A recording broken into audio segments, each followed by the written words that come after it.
Day, and welcome to the Myriad Genetics, Inc. Annual Meeting of Stockholders.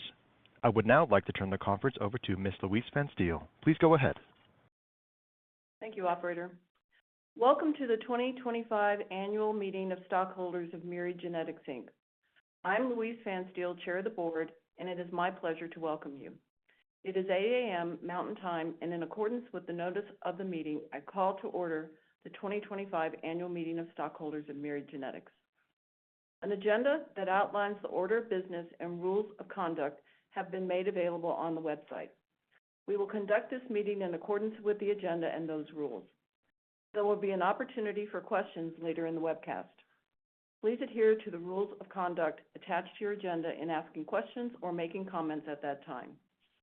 The matters on which stockholders at the meeting are voting are to elect 3 directors, ratify the selection of Ernst & Young LLP as our independent registered public accounting firm for the year ending 2025.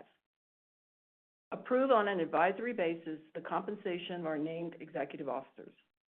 Approve an amendment to our 2017 Employee, Director, and Consultant Equity Incentive Plan to replenish the share pool for equity incentive grants. And lastly, transact other business that may be properly come before the meeting. Before proceeding to the business of the meeting, I'd like to introduce our directors who are present on the webcast, including those who are up for election. Sam S. Raha joined Myriad in December 23 and served as Myriad's Chief Operating Officer until he was appointed as a director and our Chief Executive Officer in April 2025. Paul Bissaro joined Myriad as a director in October of 2022. Mark Davis joined Myriad as a director in December 2024. Heiner Dreisman, Ph.D., joined Myriad as a director in June of 2010. Rashmi Kumar was appointed as a director in September 2020. Lee Newcomer, M.D., joined the Myriad Board of Directors in September 2019. Colleen Rutten was appointed to our Board of Directors in September 2019. And Dan Skowronski, M.D., Ph.D., has served as a director since July 2020. I joined the Board of Directors in September 2009 and have served as the Chair of the Board since March 2020. I'm also pleased to announce that we have members of the executive team of Myriad Genetics joining us on the webcast today. Biographical information for each of our officers and directors, including their history with the company, is included in the proxy materials. Also with us today is Remco Bartman, representing Ernst & Young LLP, the company's independent auditors. Remco will be available during the question and answer session later in the webcast to respond to appropriate questions. The company has appointed Ben Wheeler to act as Inspector of Elections. Mr. Wheeler has taken the oath of Inspector of Election earlier today. We also have Justin Hunter, our Corporate Secretary, here with us today. Justin will serve as the Secretary of the meeting and will record the proceedings. This meeting is held pursuant to a notice of each stockholder of record at the close of business on April 8, 2025, which was made available on the Internet and mailed to certain stockholders on or about April 9, 2025. Only stockholders of record at the close of business on April 8 are entitled to vote at this meeting. I now ask our Inspector of Elections, Mr. Wheeler, to report on the presence of a quorum. On April 8, 2025, the number of shareholders of common stock issued and outstanding and entitled to vote was 92,171,423. A majority of these shares, or 46,085,712 shares, constitutes a quorum. Substantially in excess of that number of shares is represented at this meeting either in person or by proxy. I hereby declare a quorum present at the meeting. On behalf of the Board of Directors of the company, thank you to all stockholders who completed their proxy. If you are a stockholder of record on April 8, 2025, and wish to vote now, you can do so by utilizing the interface on the webcast page by hitting the vote button. It is 8:04 Mountain Time and the polls are now open. The first matter to be acted upon by stockholders is the election of 3 directors. Heiner Dreisman, Ph.D., Sam Raha, and Colleen Rutten have been nominated by the board for election at this meeting to serve as directors in Class 2. The Class 2 directors' term will end at the annual meeting to be held in 2028. I've introduced the nominees, and additional information about the nominees is contained in the proxy statement. I declare that the Class 2 directors duly nominated.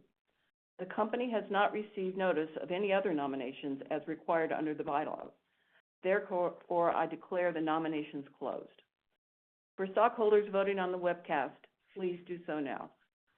The second matter being submitted to stockholders for action is the ratification of the selection by the Audit and Finance Committee of the Board of Directors of Ernst & Young LLP as auditors of the company's financial statements for the fiscal year ending December 31st, 2025. The Audit and Finance Committee of the Board of Directors is assigned the responsibility of appointing the company's auditors. The committee consists entirely of directors who are independent of corporate management. In its deliberations, the committee took note of the fact that it has worked closely and met on a regular basis with Ernst & Young during the past year, and the committee has had substantial opportunity to evaluate their work and found it to be satisfactory. The Audit and Finance Committee recommends the ratification of its appointment of Ernst & Young to audit the financial statements for the fiscal year ending December 31, 2025. Stockholders voting on the webcast, please do so now. The next matter to be acted on by stockholders is an advisory vote on the compensation of the company's named executive officers. Detailed disclosures regarding the company's compensation policies can be found in the proxy statement under the section entitled Executive Compensation. Because this vote is advisory, the results will not be binding on the company's Compensation and Human Capital Committee or the Board of Directors. However, both the Compensation and Human Capital Committee and the Board will review the voting results and take them into consideration when making future decisions regarding the compensation of the company's named executive officers. Stockholders voting on the webcast, please do so now. The next matter to be acted on by stockholders is the proposed amendment to our 2017 Employee, Director, and Consultant Equity Incentive Plan to increase the aggregate number of shares of common stock available for grant under the 2017 plan by an additional 6.5 million shares. On March of 2025, the Board approved the proposed amendment to the 2017 plan and recommended that stockholders approve it as well. Additional shares of our common stock must be authorized under the 2017 plan to enable us to continue granting equity incentive compensation to our employees, executive officers, and directors. Detailed information regarding the proposed amendment and the 2017 plan can be found in the proxy statement under Proposal Number 4. Stockholders voting on the webcast, please do so now. It is 8:08 Mountain Time. The polls are now closed for each of the matters to be voted on at this meeting. Will the Secretary of Elections please report the results of the balloting?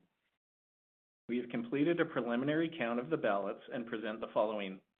For Proposal Number 1, Election of Directors, a majority of the shares voted was cast for the election of each of Heiner Dreisman, Ph.D., Samra S. Raha, and Colleen F. Rattan to serve until the 2028 annual meeting. The results of the voting for Proposal Number 2, Appointment of Auditors, are 78,614,062 votes cast for the ratification of appointment of Ernst & Young LLP to serve as the company's independent public accountants for the fiscal year ending December 31st, 2025, which is more than a majority of the shares voted with respect to this proposal. The results of the voting for Proposal Number 3, Compensation of Named Executive Officers, are 67,755,156 votes cast for the proposal or in support of the compensation of our named executive officers, which is more than a majority of the shares voted with respect to this proposal. The results of the voting for Proposal Number 4, Proposed Amendment to the 2017 Employee, Director, and Consultant Equity Incentive Plan as amended to replenish the share pool for equity incentive grants, are 69,476,724 votes cast for the proposal, which is more than a majority of the shares voted with respect to this proposal. Subject to final vote tabulation, I hereby declare that the nominees for directors have been duly elected, the appointment of Ernst & Young as the company's independent public accounting firm for the fiscal year ending December 31, 2025 has been duly ratified, and a majority of the shares voted in favor of the advisory vote regarding the compensation of the company's named executive officers, and the amendment to the 2017 Employee Director and Consultant Equity Incentive Plan has been approved by the stockholders. After the final tabulation of votes has been completed, the results will be filed on Form 8-K and will be placed in the minutes of this meeting. This concludes the formal portion of our meeting. I would again like to express my appreciation to the stockholders who attended the meeting and voted, as well as those who submitted their proxy but were not able to be present in the meeting via this webcast. There being no further business to come before the meeting, the annual meeting of stockholders is now formally adjourned. We invite you to ask questions that you may have. We will only take questions from stockholders of record or from an individual or entity named in a proxy given by a stockholder of record as of April 8, 2025, and properly filed with the Corporate Secretary prior to the meeting. Please be advised that management's remarks and responses to questions and comments may contain some forward-looking statements. In compliance with the Private Securities Litigation Reform Act of 1995, I caution you that actual results may differ significantly and adversely from results discussed in the forward-looking statements. Forward-looking information is inherently subject to risk and uncertainties that could cause results or events to differ materially and adversely from those described in or implied by forward-looking statements due to a variety of factors and risks. Factors and risks that may cause a difference, including those set forth in time to time in the company's SEC filings, included in the annual report on Form 10-K and for the year ending December 31, 2024, and its reports on 10-Q and Form 8-K filed with the SEC. With that, do we have any stockholder questions? There are no stockholder questions. Since there are no questions, the annual meeting of stockholders is now officially adjourned.